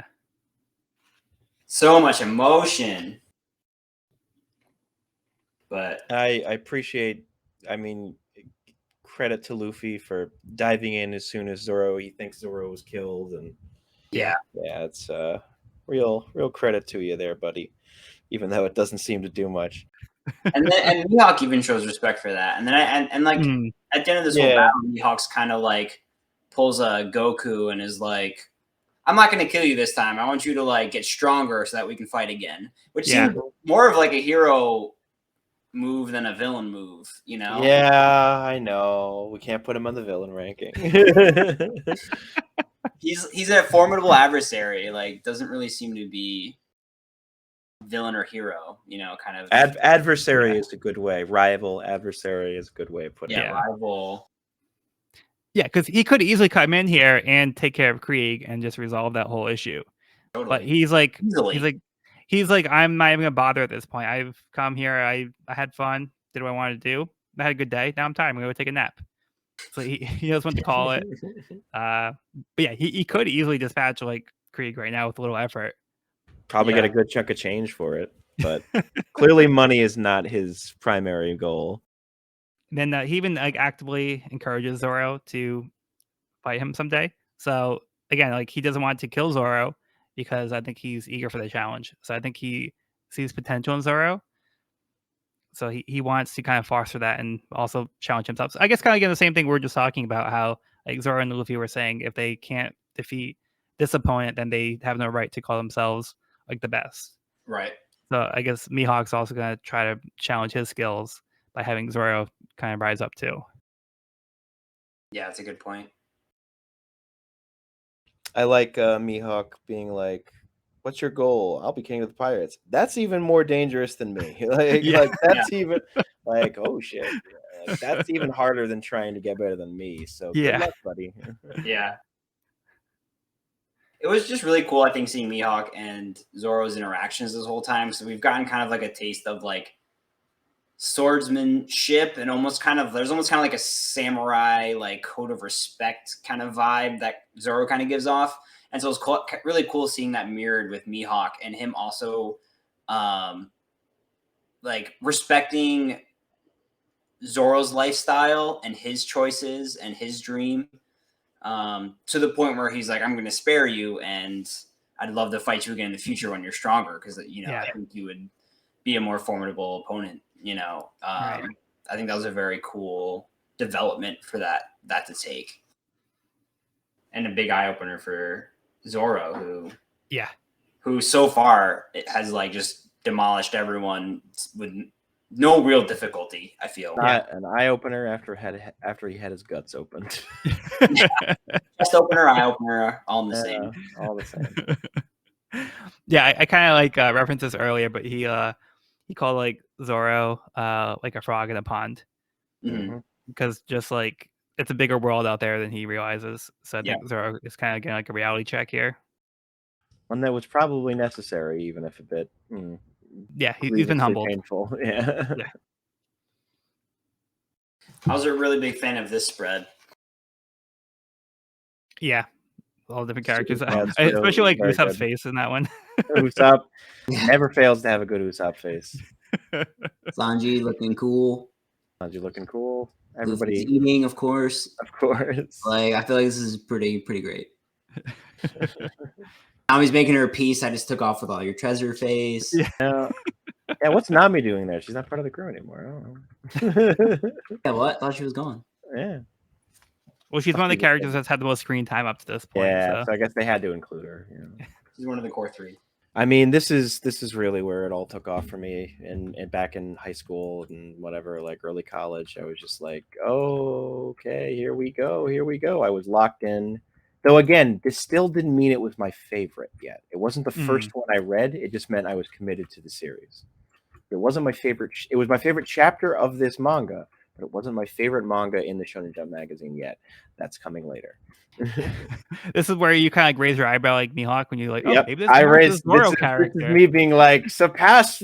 I stood in the middle of the apple. What was it? Chili, a cello's restaurant. Okay. Yes, a local, and I was like, strive to surpass me, One Piece. Strive to become my favorite manga. You have the potential. A bead of sweat on his brow.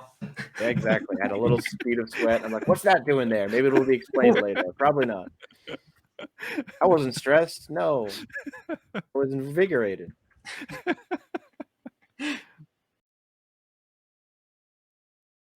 Yeah, that's when you took out like you put the bar knife away and took out the steak knife. Like, Exactly. Level up here. Time to really see where this goes. The bitter end. Yeah. And then just to kind of wrap up here, I like how little Mihawk cares about Krieg. Like Krieg like basically tries to kill him again, and that Krieg doesn't learn his lesson. And then Mihawk's like, you are indeed a slow learner, and just like kind of slashes on his way out. And just kind of leaves him. Like he's like, all right, just gonna go take a nap now. You're not even worth like defeating. Yeah. I can only imagine he is like, if he had actually fallen asleep, like he's the lightest sleeper in the universe, or he might even sleep sword fight. I wouldn't put it past him. Yeah. Like, Yeah, What's I have that? no Oh, doubt he could beat Krieg in his sleep. oh, no doubt in my mind. I bet I know who could beat him though, because he's so great. Oh yeah, we did have We did an have. I was SBS. going to bring that up. Yes, Yeah. yes, Yep, yes. I meant to bring that up too. Where Oda Uh, officially confirms it and says yeah. that Kuro and he might have a common. Kuro sent something similar in him. Or something. It's interesting. But Maybe their evil nature. I guess so, or their desire for cushy positions. Or having subordinates that are there to basically serve them and praise them like Pretty much. unconditionally. Yeah. Yeah, and then Pretty I lame like sauce. how at the end of this chapter here, Luffy kind of trusts his crew to go retrieve Nami. Like, I'll just Yeah, meet up with good you on later. him. Yeah, he's like he just has like this undying faith in his crew, even though he hasn't known them for too long, and he just saw He's known them Zoro for like get what, like like a couple weeks, like at most. Like, yeah. he just saw Zoro get like decimated. He's like, no, Zoro's got this. It's all good. It's all good. It's all good. He's all in. I mean, he already considers Sanji a part of the crew, and Sanji has Yeah. not even joined up yet. Okay, so let's Alrighty. finish off this volume. First off with the cover story. Buggy's crew after the battle, part 13, wanted. The woman tells Buggy she's looking for Luffy, which surprises him.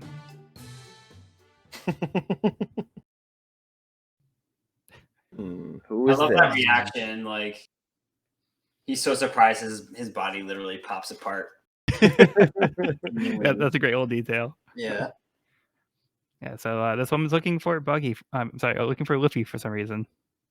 This lady's looking for Luffy. Oh boy. It's not a wanted poster. It's just a hand-drawn search for. Yeah. Okay, Wonder let's Girl move on Street. to chapter 53, Mackerel Head. With the threat of Mihawk gone, Krieg sets his eyes back on taking the Baratier. He thinks that this will be the perfect disguise, as nobody would ever suspect an attack. Another one of his crew members warned that if they go back to the Grand Line, they might encounter other strong enemies like Mihawk. Just like before, Krieg shoots his own man. These guys really need to stop trying to convince Krieg not to go to the Grand Line. Krieg calls them all cowards, saying that Mihawk had to have had a devil fruit and that the Grand Line is crawling with people with devil fruit powers.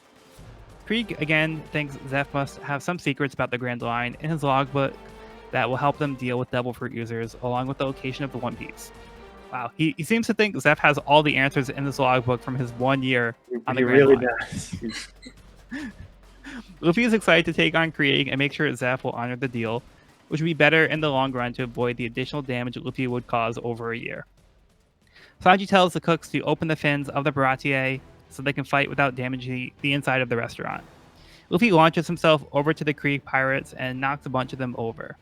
Luffy challenges Krieg, but Krieg points out that Luffy made the fight easier by coming over to where he could fall into the sea.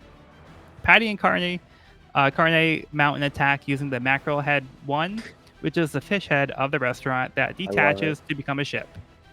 They paddle over as they begin shooting at the Krieg pirates. Krieg sees the fence pop up from the Baratier and wants it now more than ever.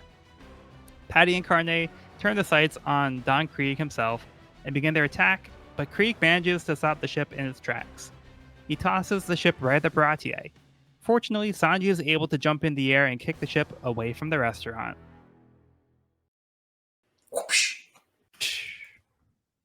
Credit to Krieg, that is a surprising amount of physical strength.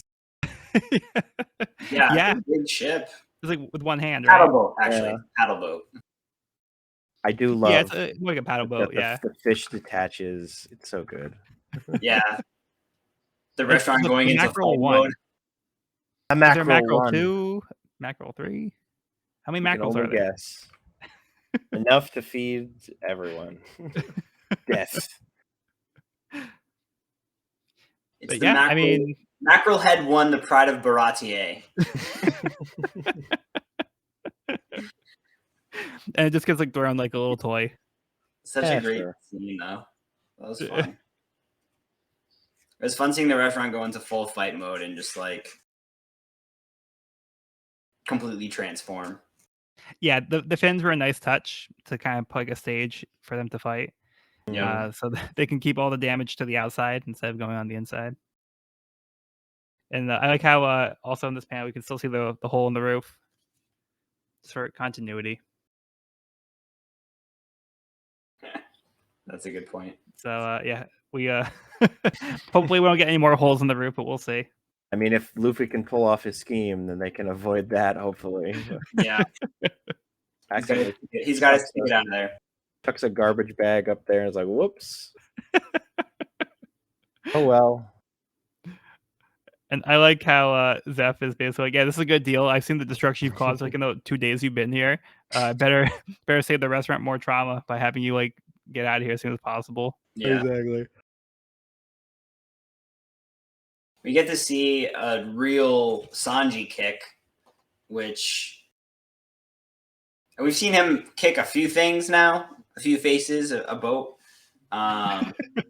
It definitely seems to be his move, which is interesting because it's also Zeph's like signature move. So I wonder if it's like he probably learned a thing or two from Zeph.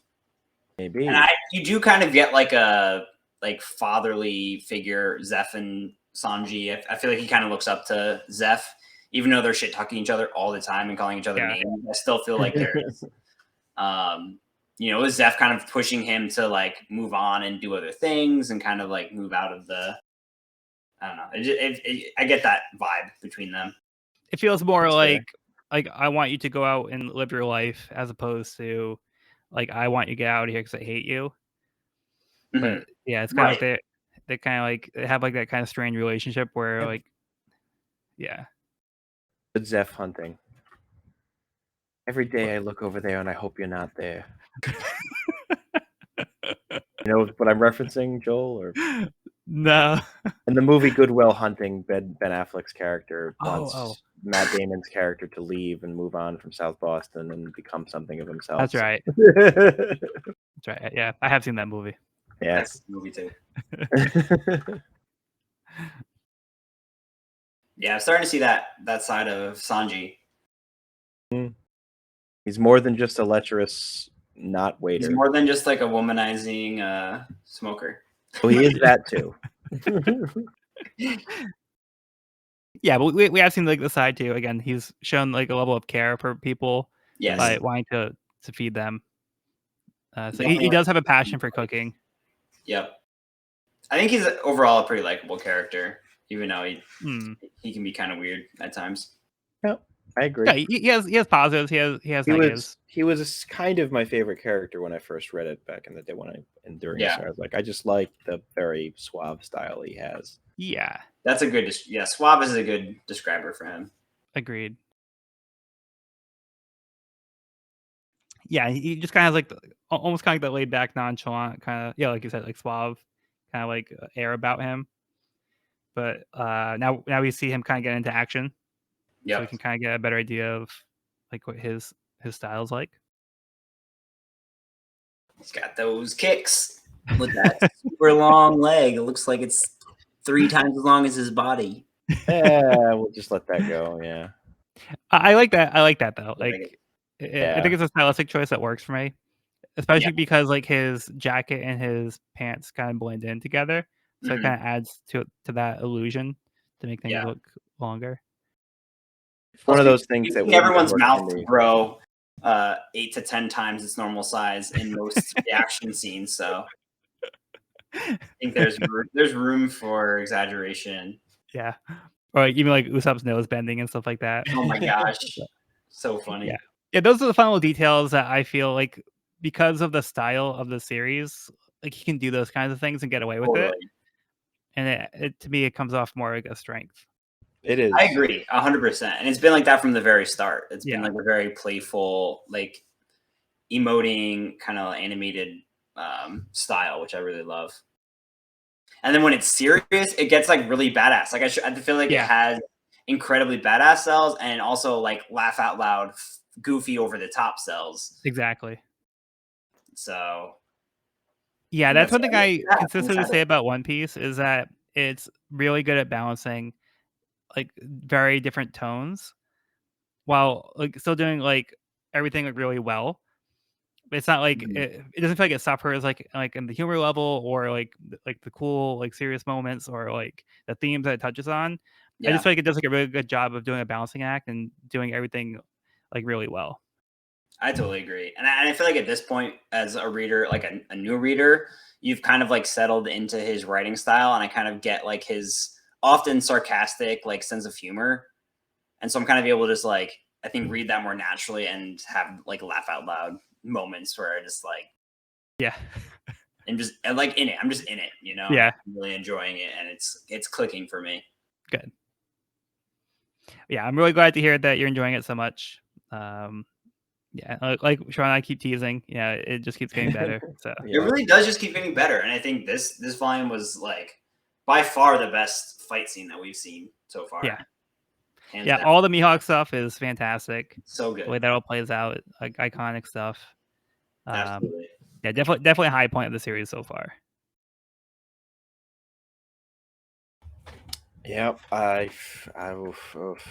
Mihawk Krieg. It's just bringing back so much nostalgia more than anything. Like Yeah. these are like college, high school memories for me. It's just I love it. All right. Any other final thoughts before we wrap up for today? We never mentioned the cover. I love this cover too. That is a cool cover. I kind of feel like that cover would have worked well with like the Syrup Village arc with the black cat and stuff. Oh yeah, Yeah, I could see that. maybe that's still the source of inspiration. Yeah, it even has like the black cat like on the spine with Nami. Oh yeah, good looks. And there's a literal black cat. Yeah. Just a little Usopp with the dual wielding pistols and the rose in the mouth. Yeah, Yeah, it's also he's interesting. trying. So good. Yeah, because like Usopp doesn't really use guns, so it's more of like Yeah. just for fun. Yeah, And then Zoro only has one sword. right. And The then sharpshooter and the swordsman, but Luffy's like wearing not. clothes. It's like they're all posing to be, the sharpshooter and the swordsman and the captain and the yeah. The kick man. All right, so I think we should wrap it up there. Sounds good. Good stuff. Yeah, so yeah, that was volume 6 of One Piece: The Oath. Next time we'll be going into volume 7. Real excited to get more of the Bronte arc. But yeah, I've been Joel. I go by Pirate King Codex on YouTube. I have more One Piece content on there. Still focusing on the One Piece trading card game. So I have more content coming out there. You can also find this podcast on my YouTube channel. There's also a YouTube channel. We are reading One Piece. So you can find the podcast there as well. It's also going to be available through buzzsprout.com. You can find the podcast as an audio version through Amazon Podcasts, Google Podcasts, most of the places we can find podcasts. So you can find it through there. All right. And we also have had Sean. Sean still Sawmail76 on Twitter for the time being. And we've had Evan. Yeah, this was Evan. Thanks for watching or listening. All right. Well, that will conclude this week's episode of the We Are Reading One Piece podcast. Be sure to bring along all of your hopes and dreams, and we'll see you in the next episode. Remember, scars on the back are a swordsman's shame.